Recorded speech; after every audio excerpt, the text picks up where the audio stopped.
Hello, everybody. Welcome back to my YouTube channel. I hope you still recognize me because, yes, I did get, some would say, like a life changing haircut that I desperately needed. And it's kind of in honor of today's deep dive subject, which is the one and the only Sonja Morgan. But first and foremost, I do want to thank everybody, like from the bottom of my heart, for reaching 1,000 subscribers here on YouTube. I feel like that's a really huge accomplishment alone, but to reach that in only like 3 videos is probably unheard of. Probably the first to ever do it. Thank you.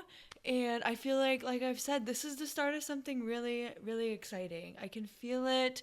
You guys are the first ones here. We are boots on the ground together and ready to dive into our next subject. Okay, let's get into it because today's video is highly anticipated. Like whenever I asked who should I do a deep dive on, people always say Sonja Morgan. It is a little daunting because she's very private about certain aspects of her life, but there's other things like her sex life, and she loves talking about her ex-husband, some things about her ex-husband and the money and the things that they did, but not about their divorce. Like there's certain things that she does not talk about. She doesn't talk about her family. Don't touch the Morgan letters, but you'll know everything that goes on between her legs. So it's a little bit interesting. Yeah, I guess we're just gonna slowly see the rise and not a fall. Like people always love Sonja, but she has gone through some troubling times, some might say.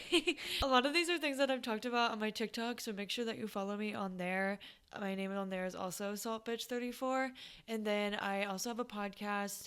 It is called Spilt Milk, and you can find it on Apple, Spotify, and I think Amazon or something. I don't know. Anywho, let's get started. Something important about Sonja is that she does not want us to remember her as Sonja Tremont. She is Sonja Tremont Morgan, Sonja Morgan. She is not Sonja Tremont. However, that is her legal birth name. So she was born on November 25th, 1963 in Albany, New York. She's 61. Yeah. She's 61 years old.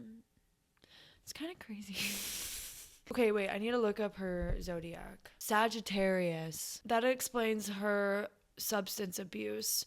Okay, let's get into it. She was born into kind of like a blue collar family, I guess you could say. Her father and grandfather worked for like their family company, which is a lumber company, and this is in upstate New York. They were farmers, raised like 4-H cows, hard workers all around. We really don't know much at all about her mom. We do know that she was one of 4 children, so she had 2 brothers and 1 sister growing up. And yeah, like I said, she's been on Real Housewives of New York for like over 10 years, and never once did she film a scene with her family members or really even mention them once or twice. But we really don't know much about them, like modern day or in the past. She hasn't talked about her childhood being like exceptionally rough or exceptionally great. Neither way. I feel like she just wants to pretend that it didn't happen, which is weird. And all we really know about her mom is that she apparently cracked her hip at some point during Sonja's upbringing and was like never the same again. Because that sounds incredibly painful, and I'm sure that makes motherhood really hard when your hip fucking hurts and your husband is like a blue collar man, and so you're lugging around 4 children all the time, one of them being Sonja. Like, oh my god. But we do know a little bit more about her going into high school and her later years. She claimed, now this is kind of where it's blurred lines between what is Sonja's crafted perception of herself and then like different accounts of people who actually knew her. Okay, so I kind of figured that the truth is somewhere in the middle. So she said she was really popular in high school, which I do believe, and that she played tennis, basketball, which I played basketball, and I personally cannot imagine Sonja being that coordinated or aggressive in like a dynamic way. And she was cheerleading captain. I feel like it's so interesting when people from like the 70s talk about talk about like them in high school, and they were literally like captain of like swim team, football team, cheerleading team, this team. Like I don't know though, because I went to high school with like 4,000 people, so you were only one of those things. There wasn't space for everyone to be everything, and I just But, you know, it's Sonja Morgan, so who knows? But she did end up having to quit cheerleading at some point because she needed to go make money because, like I said, she didn't come from like a wealthy family. She had to get a job cutting pizza for $1 an hour. During high school, she was saving up this money to later attend a local community college. And she worked at a club while she was in college, and this club was called Charades, and it was in Albany. She said that Arab men would come from Saratoga, and she would like basically typecast them, profile them, and then like knew that they had money and then scout them out and like hustle them for tips because I don't know, like the Arab men there had a lot of money or something like that. I mean, it's fitting for Sonja, and I feel like that's a great job for her. I don't know what her job really was at the club. She just got money from these Arab men and called it a night, which is good. I feel like she said this is where she got a taste for kind of the high life, the glitz and the glamour. I feel like this is also where she learned how to socialize and fraternize with the rich, because I don't know much about Albany at all, but I feel like there's not like this socialite group going on there, and this is probably her first exposure with it, and she liked it. So she saved up that tip money from this job so that she could leave community college and finish her last 2 years of college at FIT in New York City. She's gone to the big city. Big city. And then while she was at FIT, she worked as a fur model, apparently, and was hanging around with the likes of Billy Idol and different Italian models, and still managed to get her bachelor's degree from FIT in, I believe, marketing, and this was in December of 1985. It's kind of unclear what she ended up doing with her big bachelor's degree from FIT, because she was, as far as I know, she was just working immediately as a hostess at an Italian restaurant. And this was a restaurant that was on Madison Avenue called San Pietro. And this was known as an upscale power brunch spot. Donald Trump would hang out there, those kinds of like powerful figures. So once again, like the perfect place for Sonja and for her experience. She was a hostess there, obviously, so she got to like socialize with people. This is eventually where she ended up meeting her soon-to-be husband, John Adams Morgan. Now, if you'll notice, the Tremont part of her life is short, right? Because one big character flaw of Sonja is that she does not want us to think that she is not a Morgan. She wants us to think that this was her birthright, was connected to this old powerful family just from the womb. That's not true. And I wish she didn't feel the need to get her power from that. Like, I feel like she gets a lot of comfort and confidence out of being connected to the Morgan family. But I just want to preface by saying, like, if you're upset that the first part of her life is a little short, me too. I wanted to learn a lot more too, but she doesn't share, and I've been digging for weeks. So yeah, she met John Adams Morgan. He came to the restaurant and he frequented the spot, and that's where they had initially met, but that's not when they started dating, actually. Sonja ended up getting reportedly fired from the restaurant for flirting too much, and this was reported by like a good friend of hers at the time, so I do believe that. So Sonja and John Adams Morgan met later, like a few years later, again in Aspen. They met at some like cocktail party, and then they had dinner together. Apparently Sonja says that at that dinner that same night, like the second time that they had met, or second date or whatever, he proposed. Let's talk about who this man is. He is, first and foremost, 93 years old, 33 years her senior. This man was born in 1931.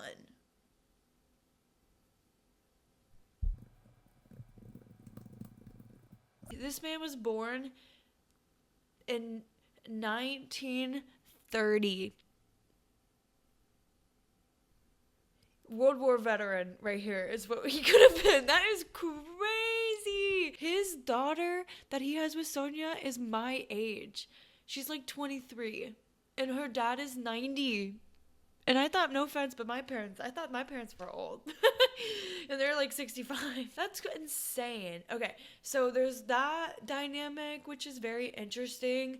And obviously, this is a very, very, very powerful family in American finances and in American politics. His father, Henry Morgan, is the one who started Morgan Stanley.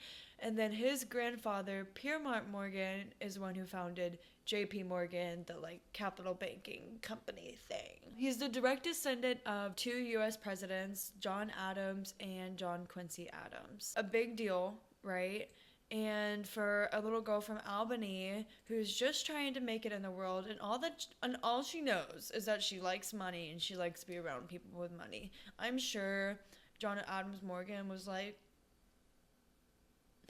the hottest guy on the block. But I just have a hard time believing it. The whole thing kind of gives Hugh and Holly a little bit. It's very, very strange. Just to age John Adams again, once again, some ageism, you know. So he's an Olympic medalist, apparently, and he competed in sailing in the 1952 Helsinki Olympics.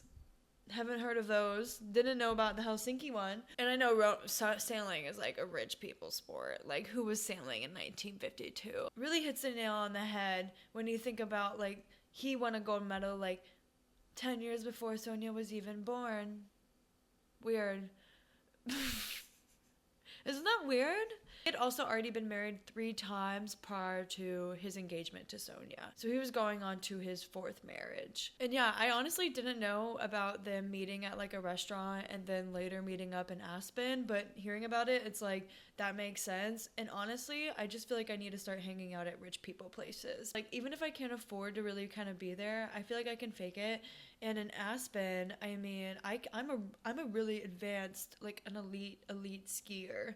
And I know that sounds really sarcastic, but I'm not kidding. Like, they got married on June 23rd, 1998 in Telluride, Colorado. So yeah, there was a bit of a gap in between her getting her bachelor's degree and then I'm really not sure whenever they met up, but I think it was pretty quick turnaround, knowing how rich people work. If he got engaged to her that night, I feel like the marriage and stuff was probably a 90-day situation. And Telluride, Colorado is like, I need to bookmark that, write that down, because I've never even heard of that, because I'm like poor. And they obviously ended up having one daughter. Her name is her name is Quincy Adams Morgan, obviously named after John Quincy Adams, the president. John Adams Morgan, God, these names, and it's insane. These are old money ass names. Her dad, right, was 63 when she was born, whereas Sonja was 30 years old. Anyways, Sonja really did live an extravagant life with her ex. It was like the true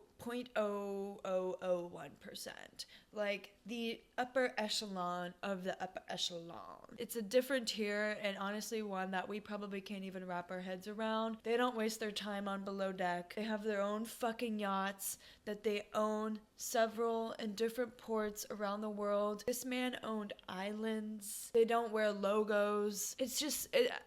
the wood for their floor is imported from Italy. It's like money that I can't even wrap my head around. They summered as a verb, and you know you have money if you summer somewhere. They socialize with like the true elites, not only of like America, but really of the world. They spent a lot of time in the south of France, in the Middle East. Sonja obviously really loved this international luxury lifestyle that she lived and how much it aligned with her brand, but it was all contingent on her being a Morgan and being connected to the Morgan family, because being in these true upper 0.00001% classes, you can't just be Sonja from Albany. You have to be somebody somewhere, which is insane that it's that shallow, but I feel like that is really, really true, and something that Sonja had a hard time grasping with. She probably felt like she made a lot of friends during this time period, yet when they got divorced, she was left with very little. So there's been a lot of speculation about why they got divorced. Everyone except for Sonja basically has insinuated that she cheated on him, and which is how that should have gone down. If anyone's gonna be cheating on anybody, it damn well better be Sonja cheating on that old ass. But the rumor was that Sonja had some side piece whom she was visiting in the south of France. While she was visiting him, I guess John Adams, her husband, got really sick and had to go into like the hospital while she was on holiday in France. And Sonja didn't want to cut her holiday short and she didn't go see him. So instead, apparently, Sonja's friend went to go check in on her husband while she was in the hospital. And guess who goes on to marry John Adams Morgan after Sonja and him get divorced? That same friend. So if I'm putting the pieces together right, I'm understanding this as she had this close girlfriend whom she confided with, and then maybe this girlfriend knowing this, was like, okay, I'm going to act upon this, get on this old ass dick. Oh, I'm going to hoppity hoppity on that John Adam thing. So I just feel like she kind of saw her chance. She saw like this issue going on between Sonja and John Adams and was like, took it and ran with it and was by his side while he was ailing at the hospital and went on to get married with him later. Cut to Dorinda saying, you were messing around in the south of France and he married your friend. That sounded like Trump. You were messing around in the south of France and he married your friend. No. And there's henceforth, Sonja was served with divorce papers from John Adams. So yes, he was the one who did initiate this divorce. And this was in 2006. So I do want to preface a little bit of this by saying that I am obviously not a lawyer. And if you do want to hear a lawyer's interpretation of their divorce and the preceding bankruptcy filings, then I would recommend listening to the Bravo Docket podcast, which is hosted by two actual attorneys. And this divorce, some might say, left her in a lot of financial trouble. On paper, the settlement doesn't seem terrible. Obviously, they had a prenup, and then like later on in 2000, after their daughter was born, the prenup was revisited and like modified a little bit, but she still got to keep a lot of things, including obviously her infamous townhouse, which ended up proving to be just a pain in the ass. At the time of her divorce, court documents said that her net worth in assets was $16.5 million. So this girl had money at the time. She was rocking and rolling. I feel like another thing that I don't fully understand at this stage in my life is like the rich people finances that go into a lot of the things that we're going to probably talk about today. So take that with a grain of salt. Keep that in mind. I feel like with this amount of money, your assets between husbands and spouses are divided up into different LLCs. Your money is put into investments and different accounts and different accruements and God knows things that I want to know but don't yet. So I don't think most of this money obviously was not Sonja's. Like she wasn't working while she was married to John Adams, as far as I knew. She really didn't have to. It kind of just seemed like it was a shared situation. John Adams Morgan, his family owned this insane island in Connecticut that had like, it was a private island. They think they still own it to this day. Or actually, he sold it like very, very recently in the past like 3 years. But his family owned it for like 100 years. And it was private, had like 16 bedrooms, like a fucking huge ass house, and he lived there after the divorce. They also owned that property during their marriage. So they had, their house in Colorado, in the south of France, in Connecticut, and then the townhouse in New York. That's as much as we know. The divorce settlement says that she was supposed to receive a $3.3 million settlement from John Adams, and that she can keep her furs, her jewelry, all of the bank accounts that are in her name, her interest in various companies, her cars, and then the aforementioned lump sum, which she never got, allegedly. And then John Adams was also supposed to pay her $15,000 a month in alimony and $12,500 a month in child support. And all of this money together was supposed to be used for her mortgage and for their daughter's education. So that's important to keep in mind, is that despite all of this, John Adams was not the one paying for.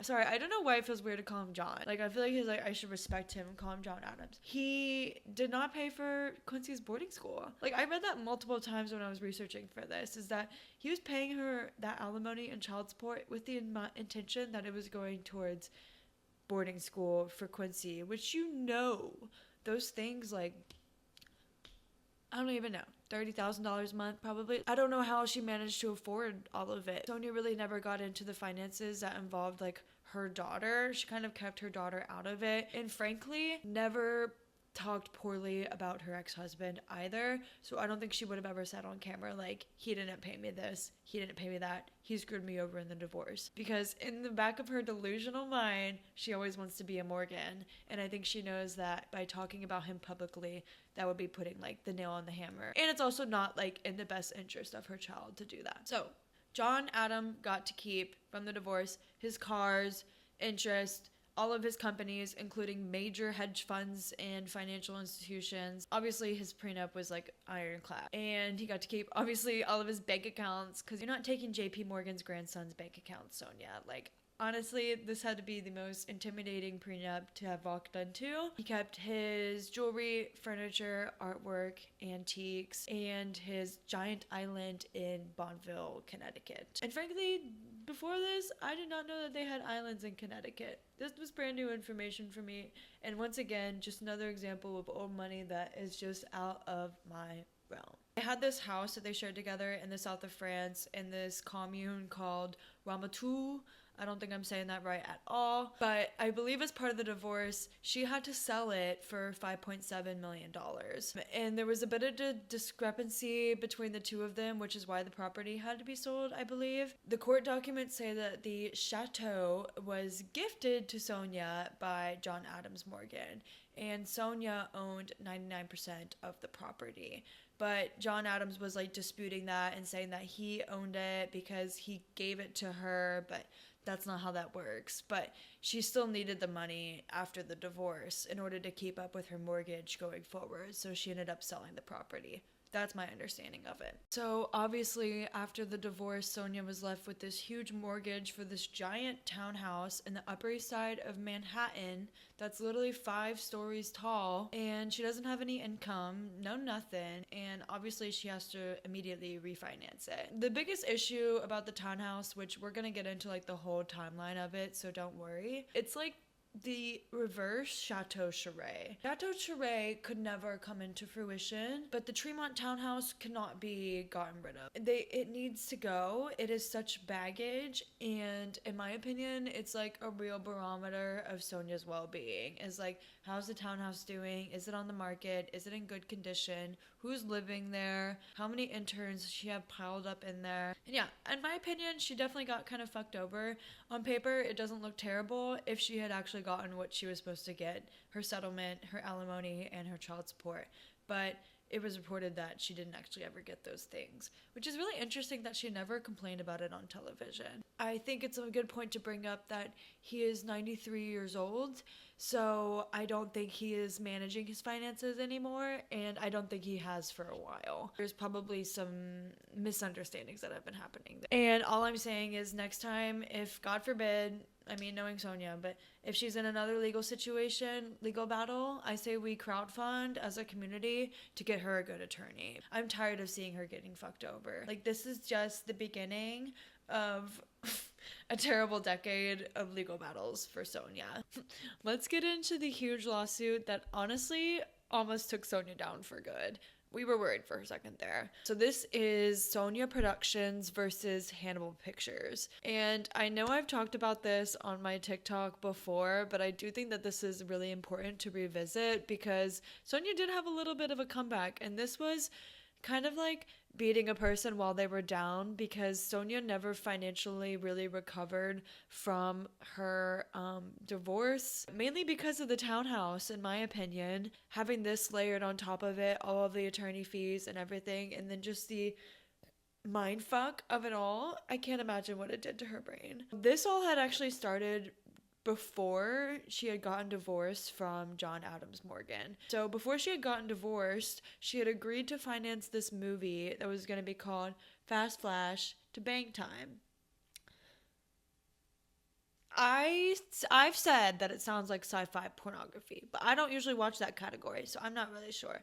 And it was going to star John Travolta, and she had agreed to finance it for $50 million. A lot of other people invested in it because they were like, well, JP Morgan's grandson's wife she's got money, I'm assuming. So she's put 50 mil in it. John Travolta's gonna be in it. Sounds like a hit, in my opinion. Fast Splash Bank Time. Hell fucking yeah, I'll give you $5 million. So other people put money into the thing. And that's where it became an issue. Because obviously, whenever she got divorced, like this kind of happened towards the end of their marriage. So she got divorced and then she didn't actually ever have that money. Which is crazy because when you think about it, the court document said that her net worth was $16.5 million. So I don't know where she said that, even while she was married, where she got the idea from that she could invest $50 million into this movie. That's a lot of money. Like, my fucking God. Into one singular movie? She had said under oath while she was married that she has the money and that she was going to transfer it to her Beverly Hills bank because that's where the movie was going to be filmed and that's where the Hannibal Pictures production company is based. But she immediately flew back to New York City and like ghosted all the investors and the banks and everybody. Allegedly. I do have the court documents put in the captions for all of the cases that I've mentioned here, for all of the ones that I could find at least. So feel free to read through those. So yeah, she was like, I could have told you that she didn't have that money. So I think that's hilarious that the investors truly thought that she did. She got in a lot of trouble because then John Travolta backed out of the money because there was like a short window that he had to film. And there was this huge delay because all the investors were held up. And the movie ended up never being made. But apparently, the person who was going to produce Fast Flash to Bang Time ended up collaborating with, guess who? Randall Emmett. And this movie was with John Travolta in 2018, and it was called Speed Kills. I didn't watch it. Didn't hear of anybody who did. Sounds like a good use of money and time. Sounds like a classic Randall Emmett film. Nobody watched it. Nobody heard about it. Didn't make any waves, but it smells weird. It's got a weird air to it. It has like a lot of investment and like a big name. That's how you know it's Randall Emmett or somebody adjacent to it. Hannibal Pictures sued Sonja Productions for breach of contract and for fraud because she had obviously said under oath that she was going to invest this money, and then they kind of acted upon that assumption and finding other investors and curating their talent for it. And she ended up losing that lawsuit, unfortunately. So this was really, really bad for Sonja because Sonja said that this whole scandal is basically what led her into filing for bankruptcy. And she was like over $20 million in debt between the amount of money that she had to pay to Hannibal Pictures and to her attorney fees and everything in between. I don't know. It's confusing because she says that it sent her into $23 or $20 million in debt, but I'm reading that she ended up having to pay $9 million between all the attorney fees and Hannibal Pictures. So I don't know. It's unclear, but that's Sonja for you.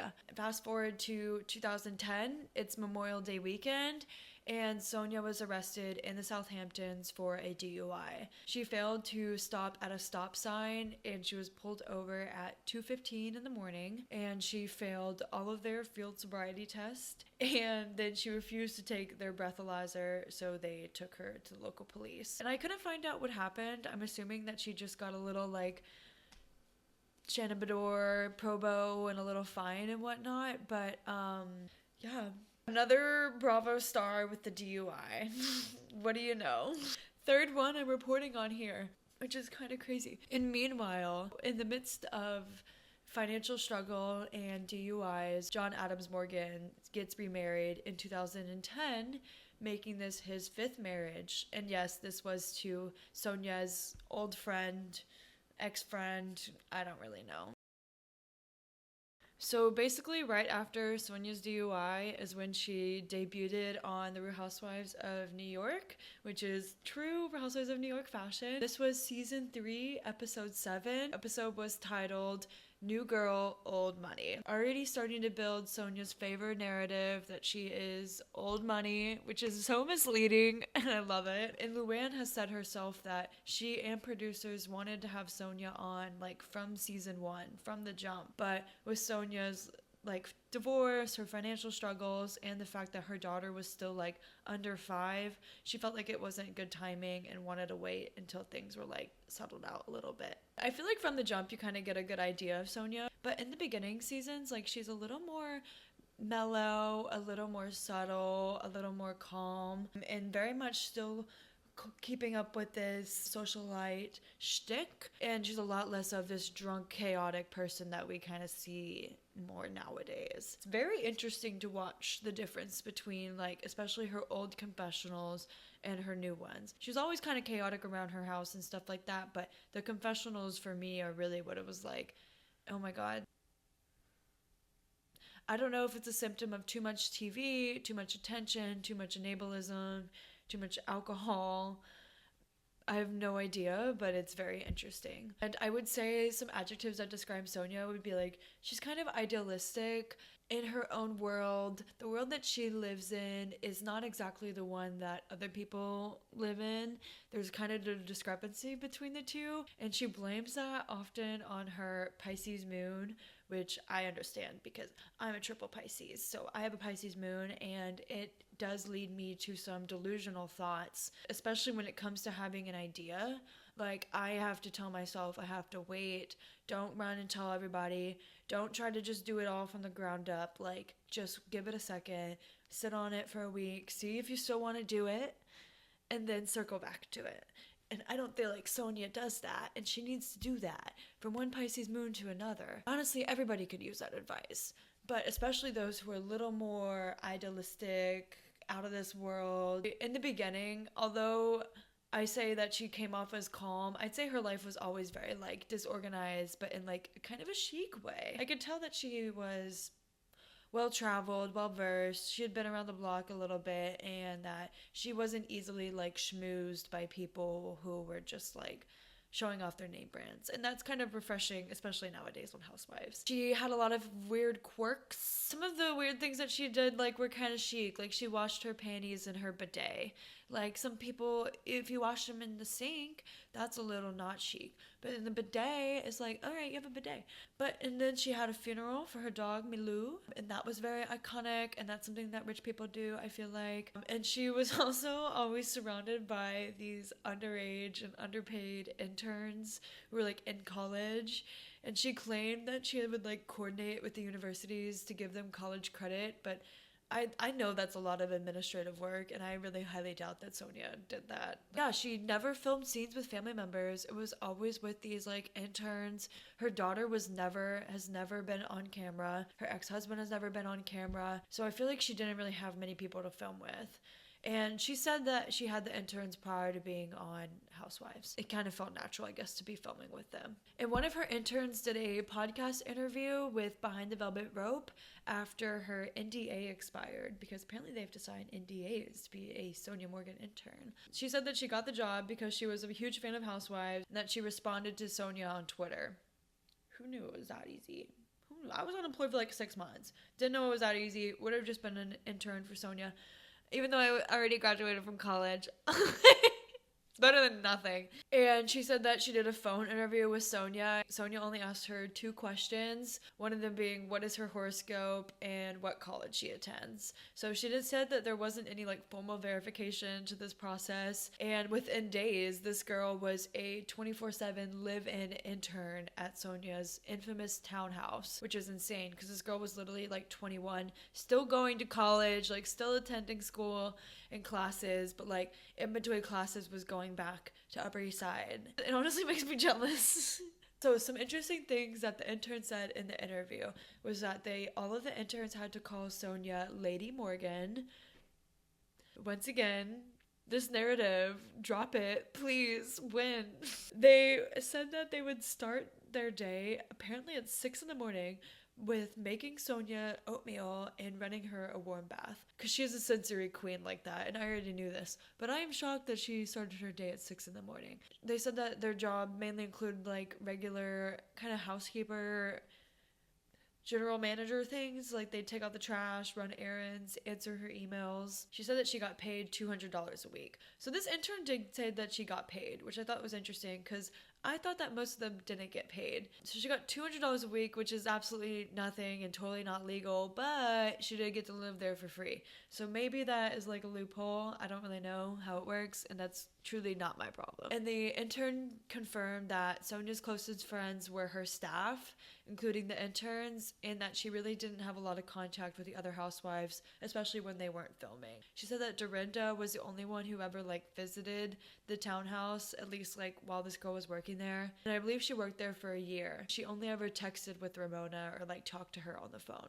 Let's get into Sonja's many failed business attempts. We're gonna start off with one of the most controversial businesses ever attempted by any Real Housewife ever, which was Tipsy Girl. This was a very ballsy move for Sonja to make. And sometimes the women are a little like soft around Sonja. They're a little like, they kind of teeter around the edge. They're not as harsh as they are with each other, just because I feel like they are a little patronizing in that way towards Sonja. They see her as being pretty like harmless. Bethany eventually came around to that idea, but she was not happy about Sonja starting a brand that was like damn near identically named as her iconic Skinny Girl. So in 2015, this was December, Sonja announced that she was going to start this line Tipsy Girl with her business partner Peter Guillermez. This is the same Peter who was supposed to have some restaurant concept with Ramona, but it never ended up actually working out because like I feel like he's a shady guy. Peter apparently ran for mayor of New York City. He was like obviously a hardcore Republican, like an anti-mask kind of a guy. They had announced this line right as filming had started. I think this was season 7 or season 8 of Real Housewives of New York. And obviously Bethany couldn't wait to call out how this was like a copycat brand of Skinny Girl, because she had literally just sold this company for millions of dollars, and she was riding off of that and still keeping a lot of ownership over this brand, even though she had just sold it. So this irked her a lot. Safe to say Bethany was disgusted. I think it's important to mention that Bethany said that she was more upset and like concerned about Peter than she was with Sonja, because like I mentioned, like they all saw Sonja as being like pretty innocuous and like she wasn't going to make any waves in the alcohol industry. And Sonja's main like counterclaim was that, well, Bethany's products are for like the calorie conscious person, whereas I'm the big fat tipsy girl. I have a different market. The very young party girl and the very old party group that just want the brunch all day and tourists who sit around and drink all day. So it's a different group, a different marketing strategy for Tipsy Girl versus Skinny Girl. I see myself as aligning with the Tipsy Girl ideal demographic. When I'm trying to be drunk, I'm trying to be Tipsy Girl. I'm not trying to... Well, so interesting is that as soon as Bethany heard about Tipsy Girl, she immediately went to go trademark Tipsy Girl with no space. So she tried to block Sonja's trademark for Tipsy Girl that did have a space. But this motion was suspended by the US Patent Office. Tipsy Girl Facebook was already up and rolling, and the shots were already being fired between Bethany stans versus Sonja stans. And Peter was the real one fighting on the front line in defense of this Tipsy Girl brand and the franchise. And these Facebook exchanges, I mean, from a company to a consumer is just insane. And there was also allegedly supposed to be like a Tipsy Girl restaurant. I just want to be really clear, like all of the businesses that we're going to mention today for Sonja, it's really unclear how far along she actually was in making these companies real. She talked about them all day long.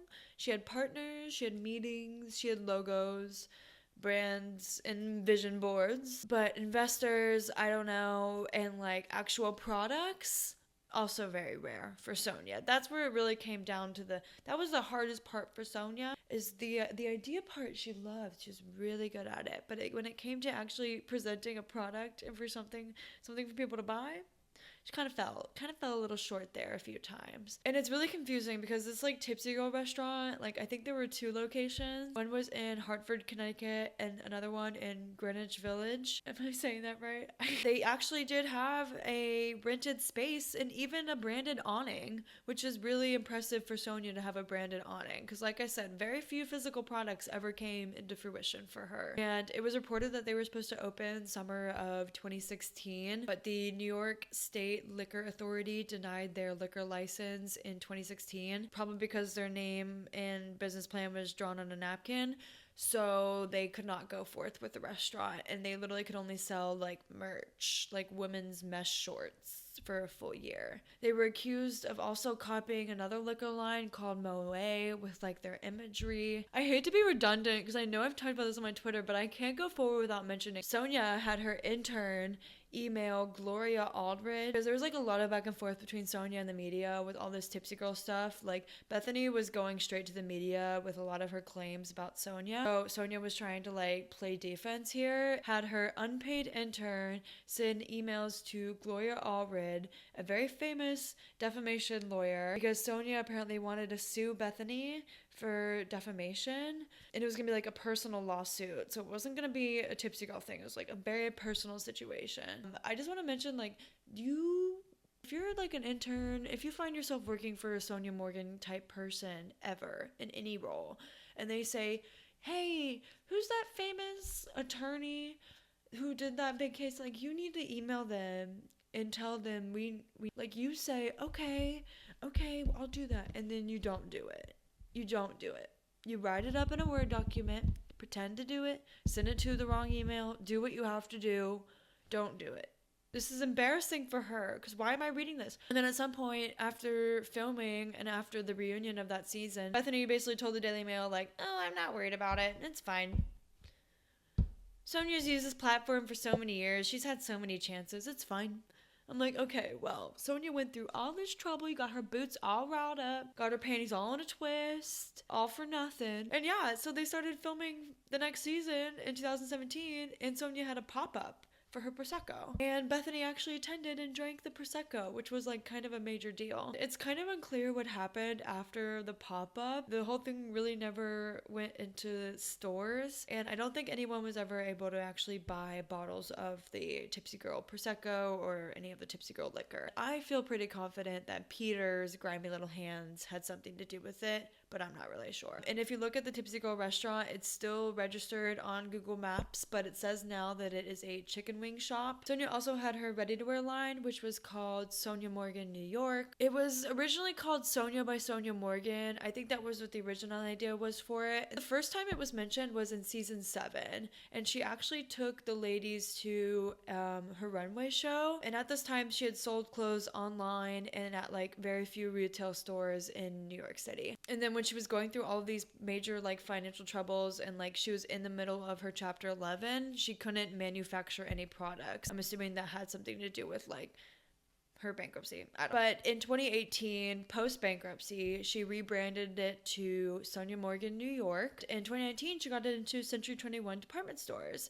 But then a year later, all of Century 1 department stores were shut down due to COVID. And it was frankly just their time, in my opinion. That was really sad for Sonja, because that was like finally a major win for her in like the business department. And she was like getting products onto shelves into consumers' hands, which is like a big deal. And this was probably one of her more like successful business attempts. You can go on Sonja Morgan's website, Sonja Morgan New York, and like actually see products and like maybe even buy some. And I actually found a bunch on Walmart.com. And Walmart has kind of changed their online selling strategy. I don't know if anybody's noticed, but like a lot of their online sellers now, it's kind of similar to Amazon. You can start up a storefront on Walmart and sell just solely online there. I think that's what Sonja Morgan New York does, because I've never seen, I'll be damned if I've seen a Sonja Morgan New York item in person. Best believe I would have bought that immediately. No, I have never, and I do frequently go to Walmart's and shop in their clothing department. But the whole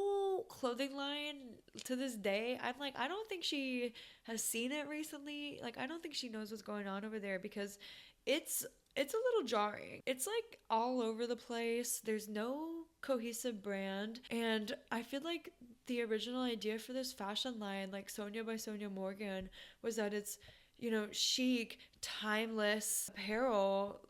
That's like what she explained it as, right? This is giving like 15-year-old, like I would have worn this when I was like a freshman in high school. It's giving AliExpress. It's giving Amazon fashion in like the worst way possible. Like those sparkle studded things, it's gotta go. Sonja I really don't think she knows that this line exists. It's like the Kendall and Kylie line at PacSun. It's like, have they seen this? Do they know that this is out here and that their name is on it? Because it's weird. And there's only 13 items available on Walmart.com.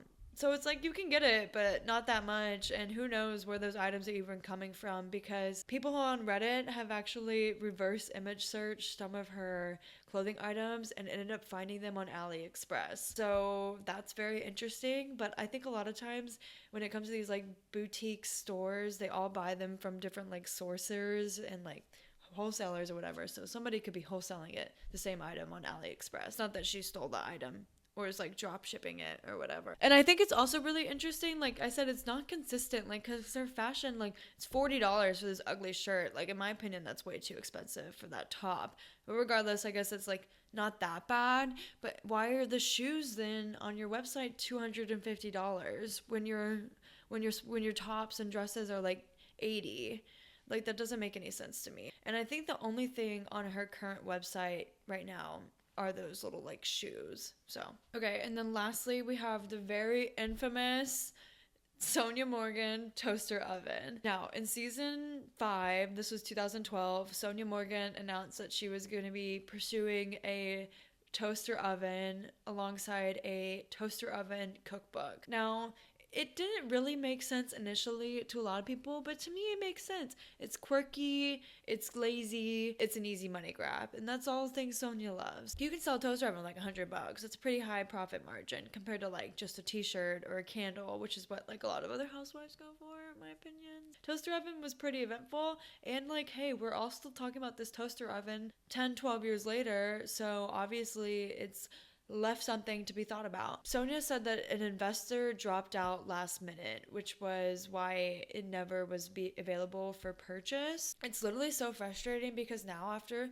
so long, like there's so much anticipation for this fucking toaster oven. She could literally drop the equivalent of like an Easy Bake and she would make so much money. It's like that's what's so frustrating, seeing Sonja through all these financial troubles and then watching her go through all these attempted businesses. It's like if she could just get the product out, like just do it. I don't understand why you're relying on these.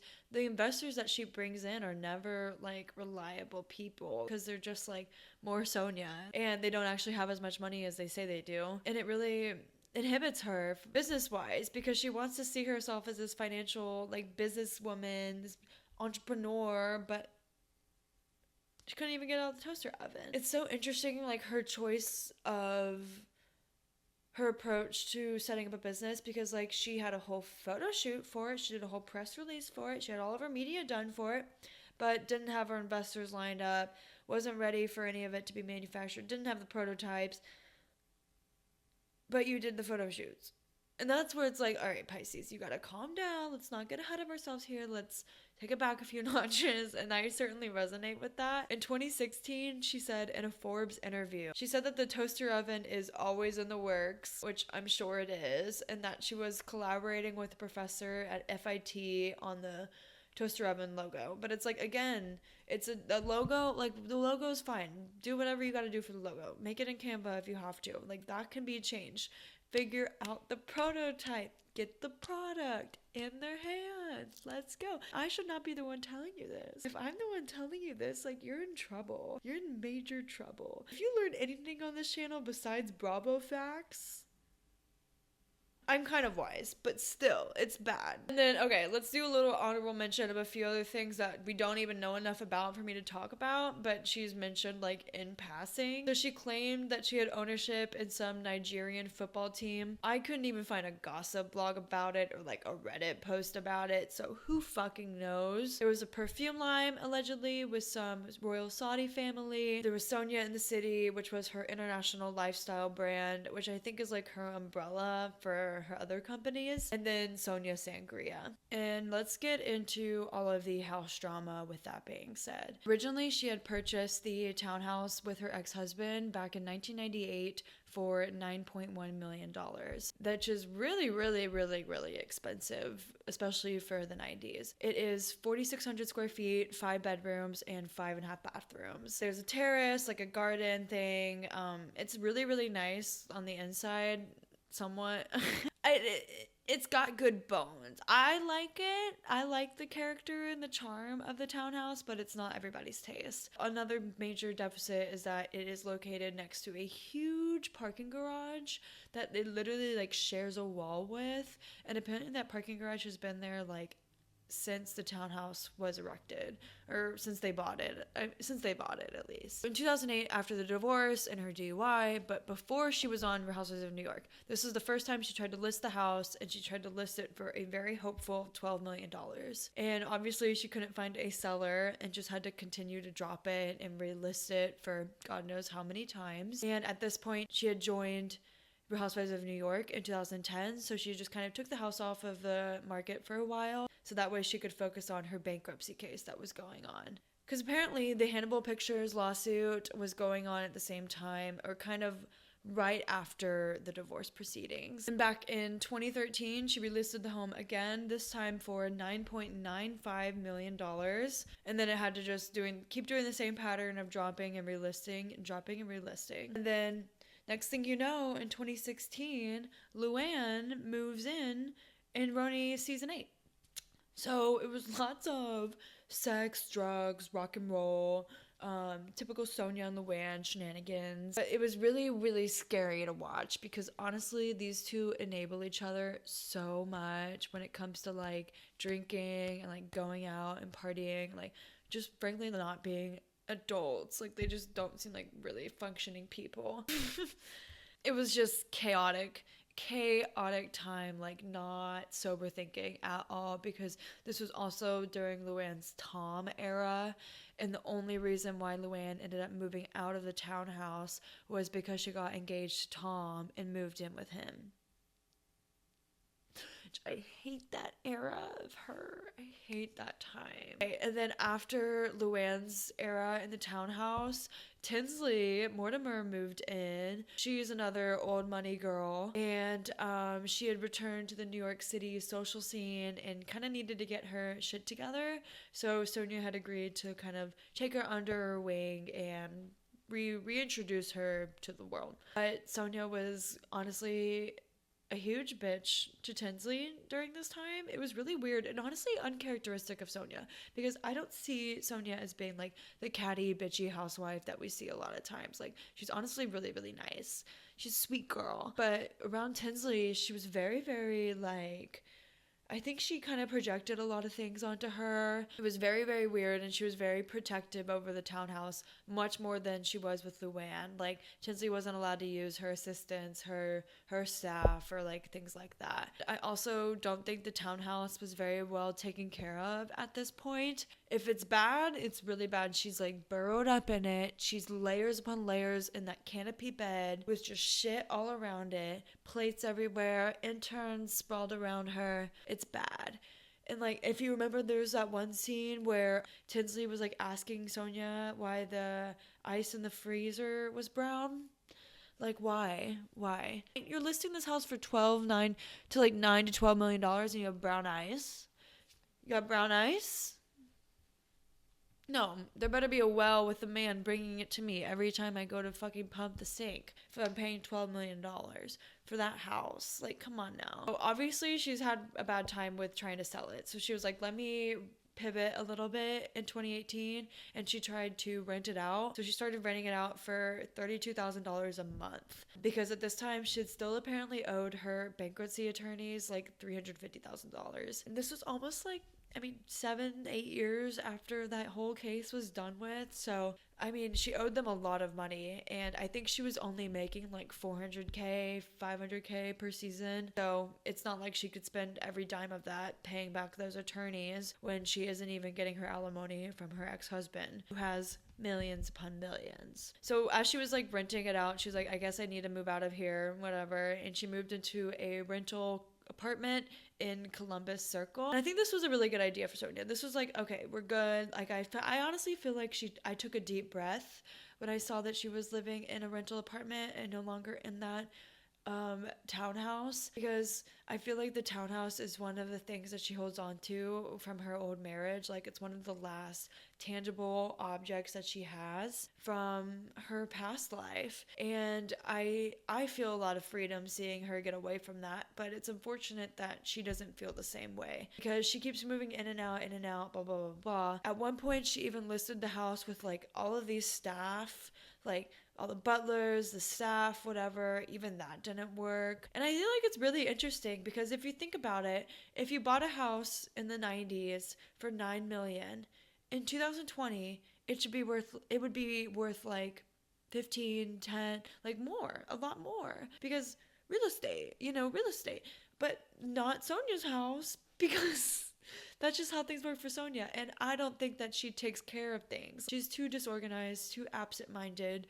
to have a schedule of when to call, who, a good Rolodex of contacts to fix her things. Like, she goes for cheap and easy labor. I feel like AE, like her interns who run her social media. Yeah, it's a real issue when you're trying to list property to that caliber of people, because they expect a lot of things. If I'm buying a house for $10 million, like, those floors better be refurbished. I saw the pictures, the listing pictures. I did a TikTok about it, and like, it looked way better than it normally did on the show, but like, I'm worried someone's just gonna go in there and gut it, and I don't want that because I think it's a beautiful house. It needs some TLC. That's my opinion. And it's just like, at this point, it should just be pretty clear that like the home is not worth it. If she would have sold this house 10 years ago, this is 2019 we're talking about, back in 2009 for like $7 million or something a little bit lower than the 12 that she was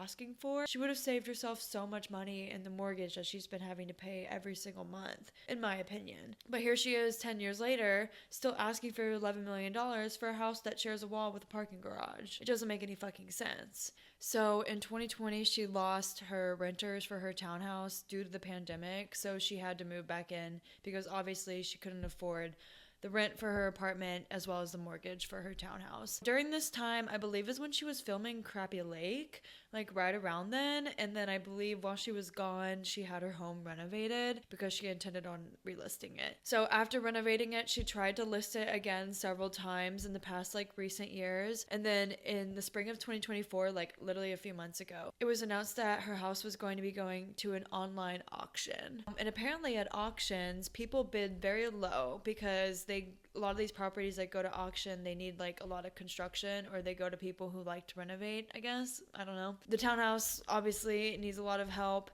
and it ended up selling for $4.45 million, which is half of what she was asking for literally like 6 months ago. So it's a little unfortunate, and I just wish that she would have taken my advice that I mentioned earlier, which was sell it like 10, 12 years ago and like just be done with it. Also, there could have been a real reason why she didn't sell it, and if it had anything to do with like her bankruptcy, because I think if you're in bankruptcy, if you sell your house, you have to give all of the profit to like the government and stuff. Like, she probably didn't want to do that, and I don't blame her. At least she got to keep some money.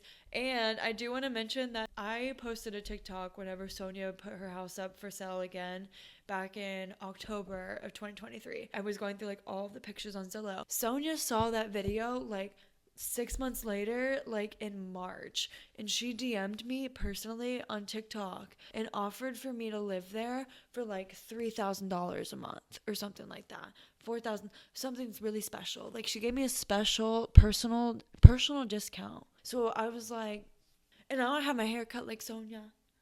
So I'm like, I feel like we're soul sisters. I don't know. I really do feel deeply, deeply, deeply connected to her. And so if this deep dive seems biased, it's because it is. All right, I love Sonja. So that brings us to the question of, how is Sonja doing financially now? Where is she at now? I'd say from 2014 to 2019, she was making like around 400 to 450K per season of Housewives of New York. And then as of 2019, she was officially done with her chapter 11, had paid off all of her creditors. At that point going forward, she actually got to keep all of the money that she was making from her different shows and her different deals and whatnot. As we all know, she got a spin-off show with Luann, her castmate, which was called Crappy Lake, and it was kind of like a Simple Life inspired show where they went to this small town in southern Illinois. We're doing like philanthropic work, physical comedy. It did really well. Like, the show was really funny. I thought it was cute. It was good, whatever. I wouldn't watch it all day and night, but I loved it, like, for what it was. Like, it was perfectly short. The episodes were like 20 minutes long, and there were like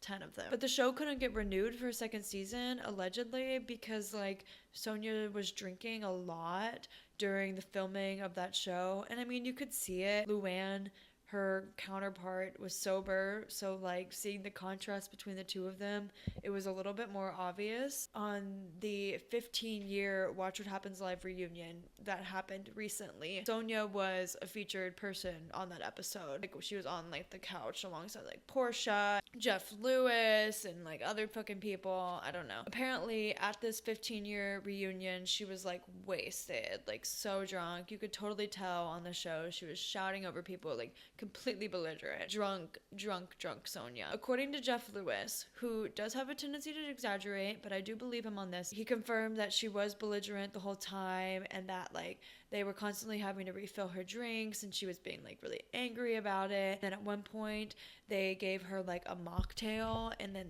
she like chased them down and demanded that they give her alcohol. And Jeff Lewis is actually the one who started the rumor that the reason why Crappy Lake didn't get renewed for a second season is because Sonja...